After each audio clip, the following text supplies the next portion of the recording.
Oye, con tanto ruido sobre todo lo que tiene que ver con el COVID, muchas veces también apartamos la atención de cosas en las que nos deberíamos estar fijando y que además nos reconcilian de alguna manera con la humanidad que vemos perdida en grabaciones como la que hemos escuchado antes, ¿no? Y hay una cosa que tú querías hacer desde hace tiempo, que es hablar de trabajos que están siendo esenciales y que nunca reconocemos como deberíamos. Venías dándole vueltas a lo que de verdad sabemos sobre los trabajadores sociales, ¿no? O trabajadoras, porque la mayoría son mujeres. Sí, porque a mí, claro, en muchos de los reportajes que hemos hecho Paqui y yo, nos hemos tropezado con una figura que es el asistente o asistente social, que por lo general son mujeres. Y claro, a mí siempre me ha sorprendido que estas personas tan abundantes en el otro lado de la línea, es decir, en el lado de la incomodidad en la vida, donde suceden las cosas más incómodas en la vida, no tienen un reconocimiento social, en el sentido de que tú oyes un pediatra y sabes a lo que se dedica. A veces puedes tener una idea más o menos fantástica, pero tienes una idea. Tú oyes un psicólogo y sabes más o menos. Oyes un cardiólogo y sabes. Pero tú oyes asistente social y no sabes muy bien en qué consiste eso. No sabes los estudios que hay detrás de esto.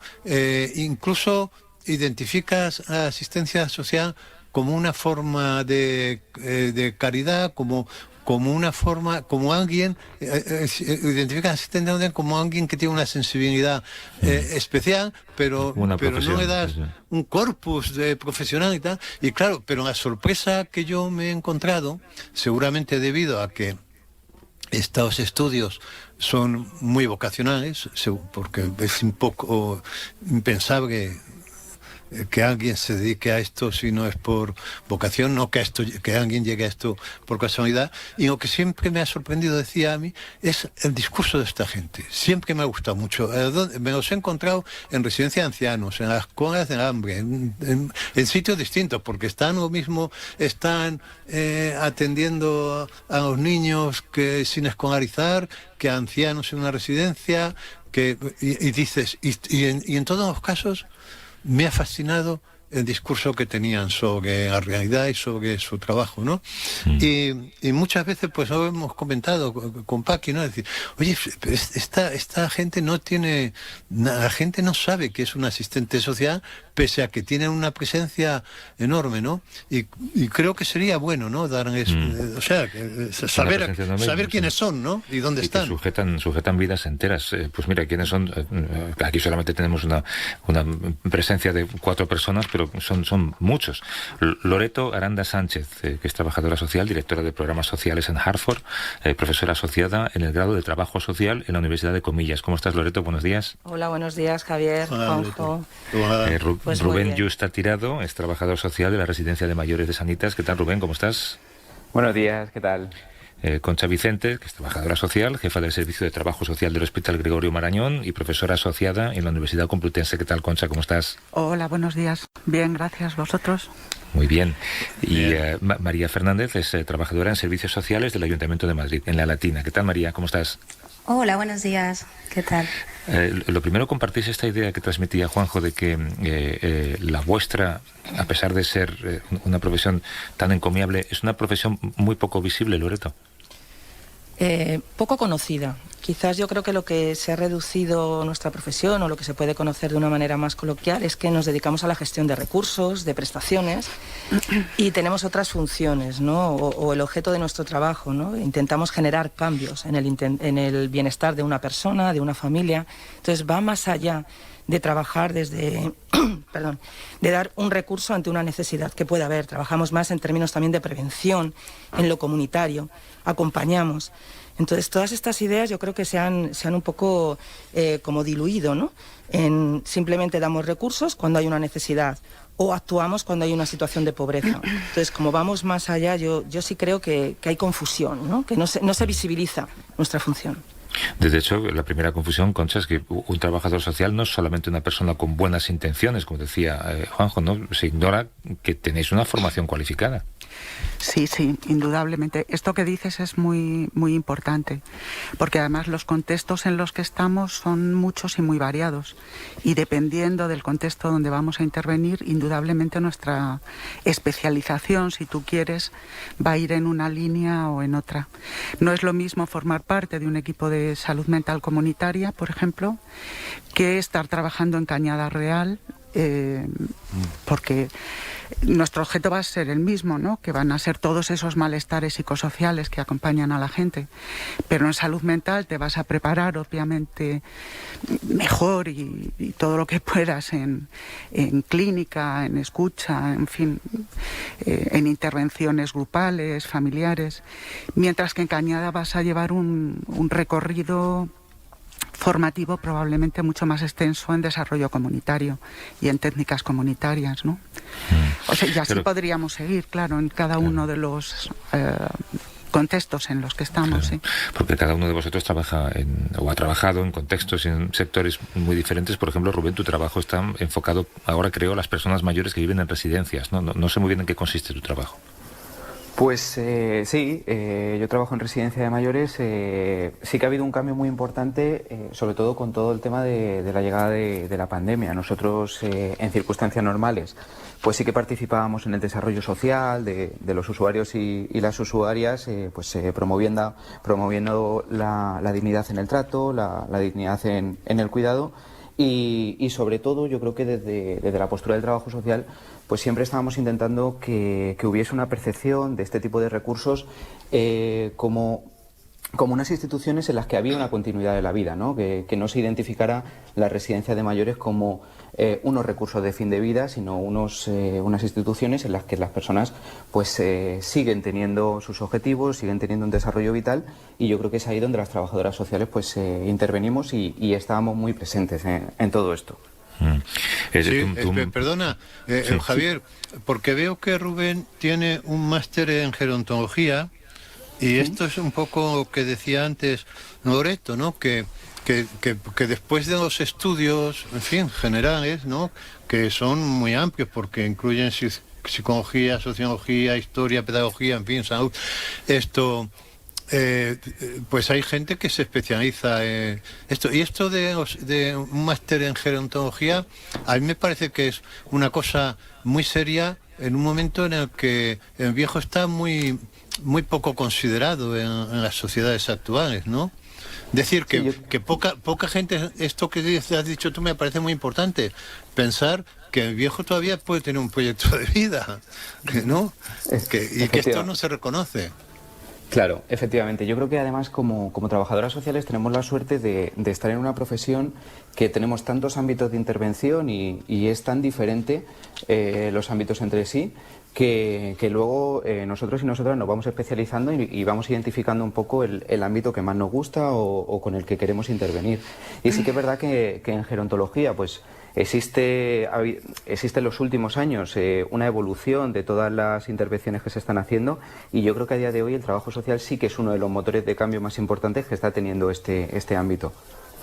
Yo me pregunto, María, si tú habrás notado en servicios sociales un nuevo perfil de usuarios, ¿no? Personas que pues antes vivían y llegaban a fin de mes, pero estaban un poco en la cuerda floja y con todo lo que ha pasado han caído de la cuerda, digamos. Claro, sí, nos encontramos que, bueno, tenemos las familias que podemos denominar un poco crónicas, ¿no? Que forman parte del sistema de servicios sociales, y sí que con la pandemia y la destrucción de empleo que ha habido, el empleo sumergido, ¿no? Y muchos empleos que estaban muy precarios, en familias muy vulnerables, de repente, pues entran a formar parte del sistema de servicios sociales, porque, claro, no pueden acceder ahora, o sea, se destruye empleo y no pueden acceder a otro tipo de empleo porque tienen baja formación, baja cualificación, y claro, se tienen que enfrentar a lo que es esto de servicios sociales, ¿no? Que es cómo pido ayuda, cómo entro aquí. Entonces sí, es un nuevo perfil de familias que tenemos. A mí me gustaría, sé que es un poco demagogia por mi parte, pero quería contraponer un poco vuestro perfil con el de las declaraciones que escuchábamos antes de Dolores Rubio, de la gerente del Hospital de Alcalá de Henares. Gente como vosotros que dedica su vida a que quienes lo están pasando peor lo pasen un poco peor, No sé qué sentisteis cuando escuchasteis una cosa así. Bien, yo sentí desgarro. Comparto con vosotros la idea que hablabais antes, que era falta de bondad. Para mí también es como arrebatar el móvil, como decía antes Juanjo, para mí se les arrebataba también a los pacientes con este planteamiento sus derechos, ¿no? Yo creo que los móviles y las personas que ahora mismo podemos tener, hablo a título personal, pero también como profesional, ¿no? Conocemos casos que están en el hospital, que han tenido que ir allí de manera urgente, y hemos hecho también incluso una labor, las trabajadoras sociales, de ponerles en contactos con las familias, de buscar a través de tablets, de móviles de enfermeras, de trabajadoras sociales, ¿no? Yo creo que es una ventana para acercar y compartir vidas y sentires en un momento de fragilidad personal que tienen las pacientes. Entonces yo, mi opinión personal, creo que es un disparate, ¿no? Creo que ha sido una declaración bastante poco acertada, ¿no? Porque en el fondo lo que se están vulnerando son los derechos de los pacientes y de las pacientes, que están aislados. Concha. ¿Sabes, Javier? Es que yo creo que son como... Aquí me voy a ir o voy a plagiar un poco a Juanjo Amillas con esta cosa de sus cajoncitos y sus mundos paralelos. Yo creo que son como discursos paralelos, ¿no? Quienes estamos en hospitales sabemos de la importancia de la conexión de la persona enferma con su familia, ¿no? Y yo te diría que en todos y cada uno de los hospitales de Madrid el esfuerzo ha sido por contactar y por hacer llegar palabras de alivio y de consuelo a la persona enferma. Hemos incluso subido para que te hagas una idea, los cargadores a las habitaciones para que la gente pudiera estar conectada. Se nos ha dotado de tablets para que pudiera haber videoconferencias. No sé, a mí me parece desafortunado, pero es verdad que está este otro mundo paralelo donde lo que se está haciendo es esto que decía Loreto y esto que te digo yo, de conectar, de generar redes a través de la informática, a través de las tablets, de los móviles, yo qué sé, ¿no? Ha sido básico. En el Colón está en la primera ola. En el Colón, en la primera ola, hubo muchísima gente que donó tablet para que la gente que estaba en el Colón, para la gente que estaba en los hospitales, en mi hospital, pudiera conectarse, pudiera estar en relación, en contacto, porque es una nueva manera de estar, una nueva forma de estar, ¿no? Rubén y María. Sí, yo creo que es un poco la falta de empatía. Yo creo que como trabajadoras sociales, que antes sí que se nos ha identificado como asistentes sociales, es importante tener presente que es una nomenclatura que ya se queda atrás, pero yo creo que como trabajadoras sociales lo que más nos choca es un poco esa falta de empatía y de ponernos un poco en los pies del enfermo, de la enferma, y de encontrarse en una situación en la que estás solo, en la que estás sola, y ni siquiera tener ese recurso y esa forma de contactar con tu familiar, de ir comentándole cómo estás y de comentarle algo tan sencillo como, oye, me van a trasladar a este hospital, estoy en esta situación y esto es lo que hay, ¿no? Yo creo que sobre todo lo que se echa en falta como profesionales y como personas es esa falta de empatía con las personas que están en una situación que no saben muy bien lo que le va a pasar. Claro, yo comparto lo que dicen mis compañeros, ¿no? Somos una profesión que luchamos por los derechos sociales, entonces escuchar este tipo de declaraciones sin duda pues es desgarrador tanto a nivel profesional como individuos, ¿no? El desconectar a unas personas que están en una situación así, pues aboga contra los derechos sociales, ¿no?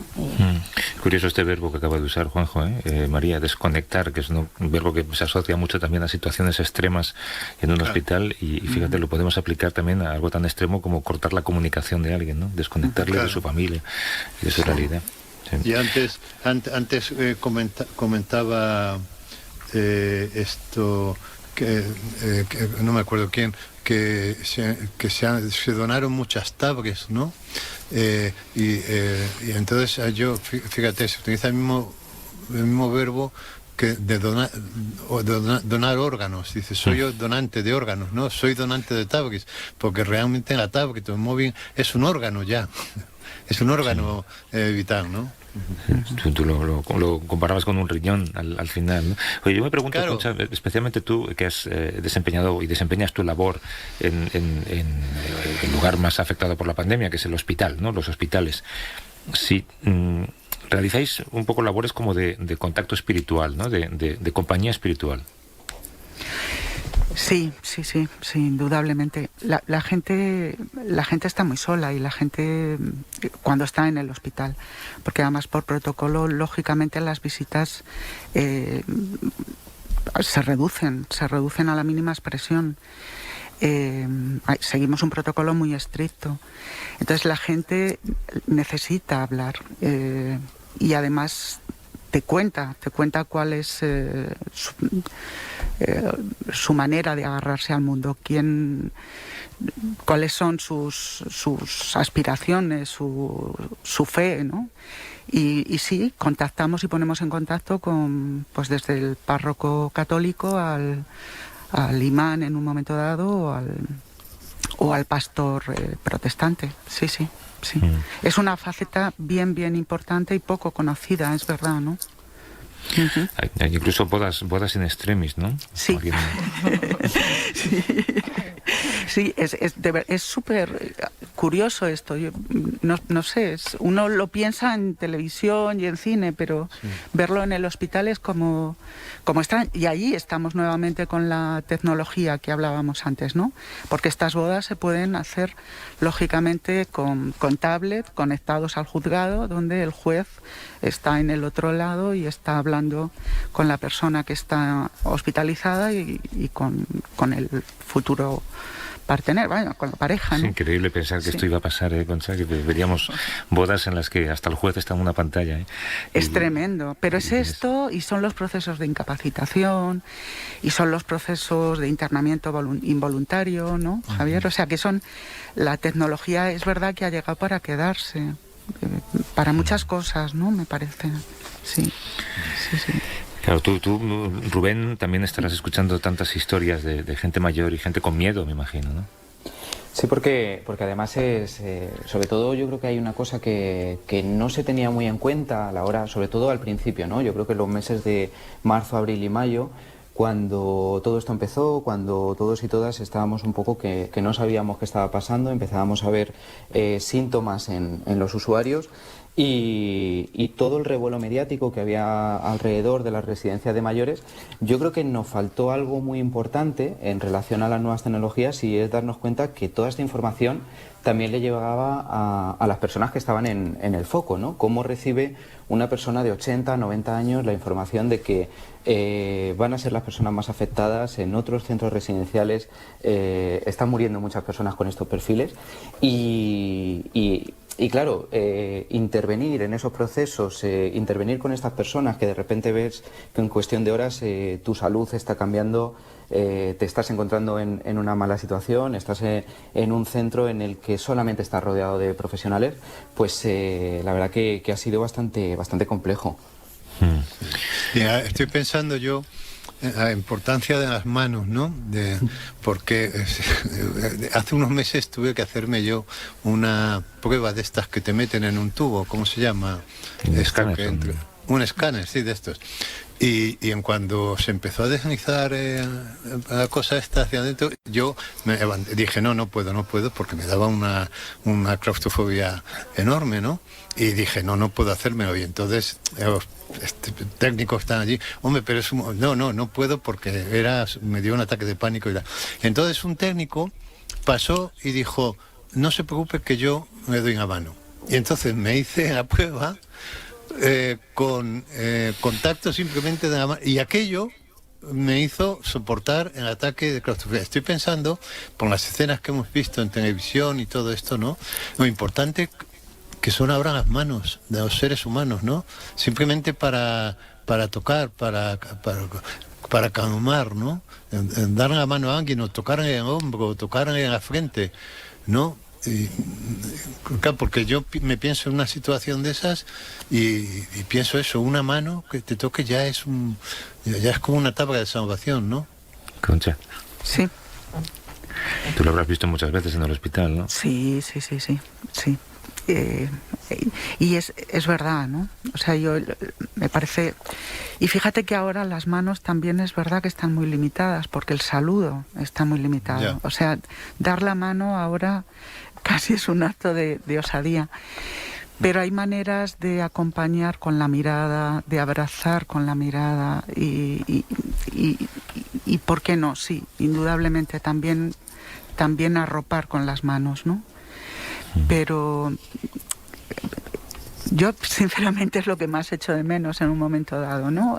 Con la primera ola y sobre todo ahora, ya si hablamos de la tercera. Yo creo que en general el paciente está deseoso de contacto. Está deseoso de contacto.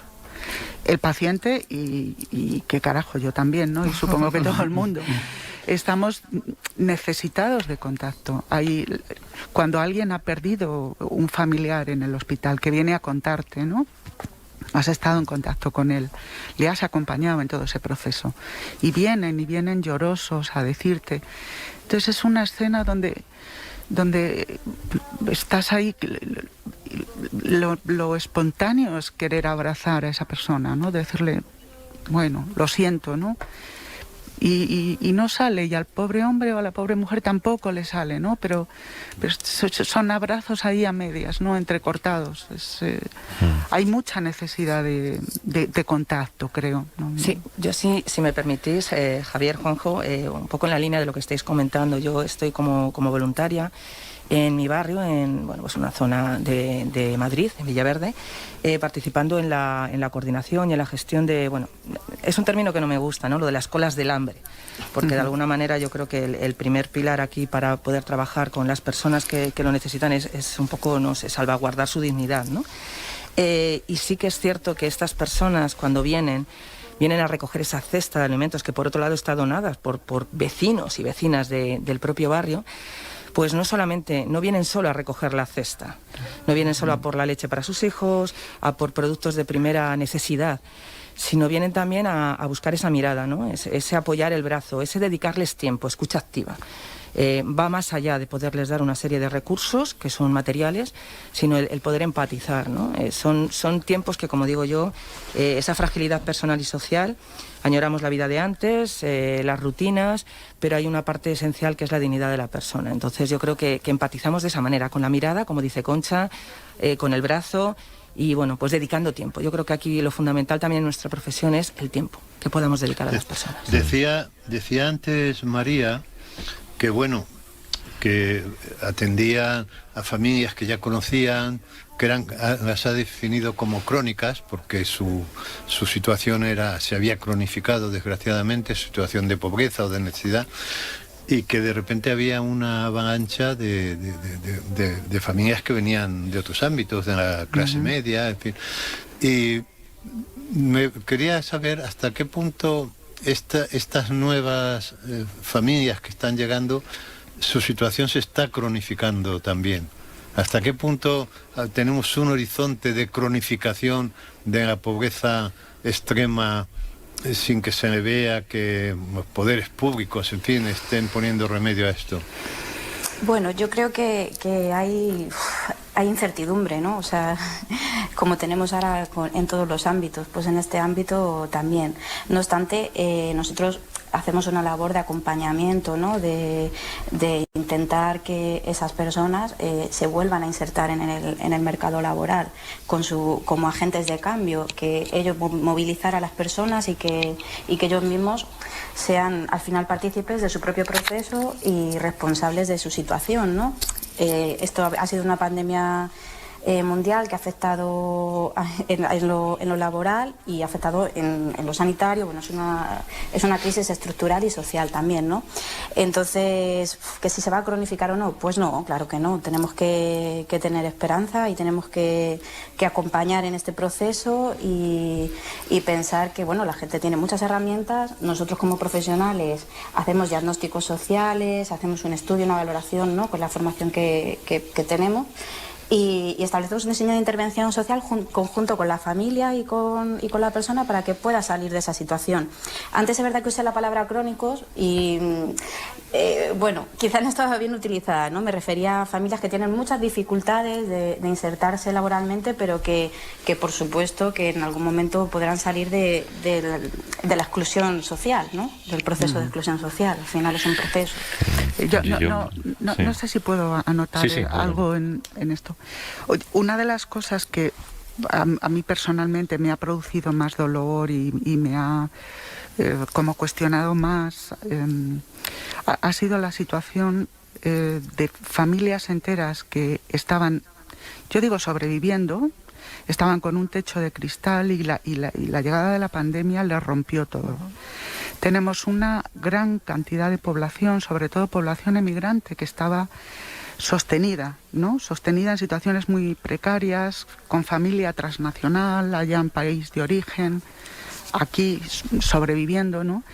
Y toda esta gente se ha quedado en una situación, un porcentaje, no toda esta gente obviamente, pero un porcentaje altísimo de migrantes han pasado a ocupar las camas de los albergues. En el caso de las mujeres, a mí personalmente me espelunda, me pone los pelos como escarpias, porque me parece que son mujeres que se han quedado en una situación de muchísima fragilidad. Yo creo que se ha roto esta cadena de cuidados globales, porque también la mujer europea, la mujer española, en muchos casos ha perdido el trabajo. Teníamos población femenina cuidando de mujeres que trabajaban, ¿no? Estas mujeres dejan de trabajar y en cadena va la pérdida del trabajo de estas otras mujeres, ¿no? Entonces, la población sin techo yo creo que ha cambiado de rostro y a mí me parece muy preocupante, muy preocupante. Nosotros queríamos, está muy bien que hagas ese mensaje final o ese discurso final, porque es un poco lo que queríamos hacer, es contraponer la bondad de gente como vosotros, que en un momento dado de vuestras vidas pudisteis escoger otra profesión y sin embargo, pues por alguna razón decidisteis escoger una que seguramente os hace llevaros mucho trabajo a casa por las noches en vuestra conciencia, ¿no? Y dormir mal más de una noche por lo que veis durante el día. Y os agradezco que nos hayáis ayudado a entender lo que es ser una trabajadora social, que es lo que queríamos un poco entender Juanjo y yo desde el principio cuando queríamos conversar con vosotros, con Loreto Aranda Sánchez, con Rubén Yusta Tirado, con Concha Vicente y con María Fernández. Yo creo que ha quedado claro esto que decía Concha, ¿no? Que cualquiera de nosotros puede necesitar esa mano y esa compañía vuestra en un momento dado, en un hospital o también en la vida diaria. Así que os agradezco mucho que hayáis contado vuestra experiencia y que hayáis venido dos de vosotras a la radio, dos en vuestras casas, que hayáis participado en esta conversación. Un abrazo a todos. Un abrazo. Gracias. Buen día. Buen día. Hasta luego. Bueno, Juanjo, pues misión cumplida. Creo que hemos entendido un poco mejor esto, ¿no? Eso espero, sí.